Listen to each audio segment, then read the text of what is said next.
Mapagpalang araw mga magulang, mga kapatid sa Panginoon. So gusto ko lang pong ibahagi sa inyo itong aking nakita sa aming bahay. Yung isa pong dilata ay may tatak. Subalit yung isang dilata ay wala pong tatak.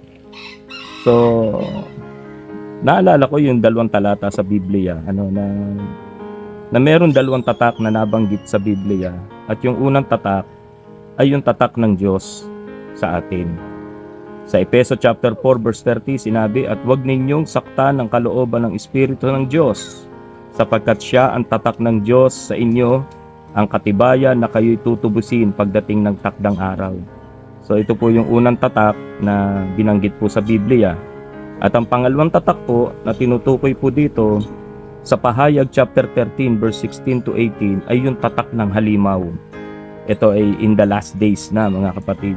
At ang sabi po dito, sa pilitang pinatatakan ng ikalawang halimaw ang lahat ng tao sa kanilang kanang kamay o sa noo, maging sila'y dakila o hamak, mayaman o mahirap, alipin o malaya, at walang maaaring magtinda o bumili, malibang sila'y may tatak ng pangalan ng halimaw o ng bilang nakatumbas niyon. So mga kapatid, dalawang bagay kaya gusto ko lang i-share sa inyo kasi napakahalaga ng tatak sa atin. So sa pagbili natin ng mga damit, mga branded clothes, sa pagbili natin ng mga sapatos, ang unang tinitingnan natin yung mga tatak Amen. So dito makikita natin napakahalaga ng tatak.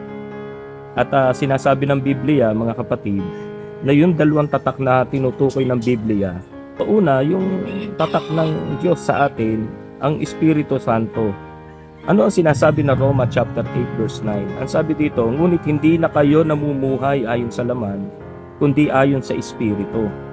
Kung naninirahan sa inyo ang Espiritu ng Diyos, subalit sino mang walang Espiritu ni Kristo ay hindi kay Kristo." So kaya mga kapatid, napakahalaga na meron tayong tatak ng Diyos. At itong tatak na ito, ang sinasabi po sa Efeso chapter 4 verse 30, iyon yung tatak ng Espiritu Santo na nasa atin. Kaya naman mga kapatid, sa dalawang delata na ito na aking pong nakita, ito ay nagre-represent sa buhay ng isang Kristiyano. Ikaw ba ay may tatak o ikaw ba ay walang tatak? Nawa lahat tayo ay masumpungan ng Panginoon sa huling panahon na meron tayong tatak ng banal na Espiritu na siyang magiging katibayan ng ating katubusan sa pagdating ng takdang panahon. Purihin ang pangalan ng Panginoon. God bless us all. To God be the glory.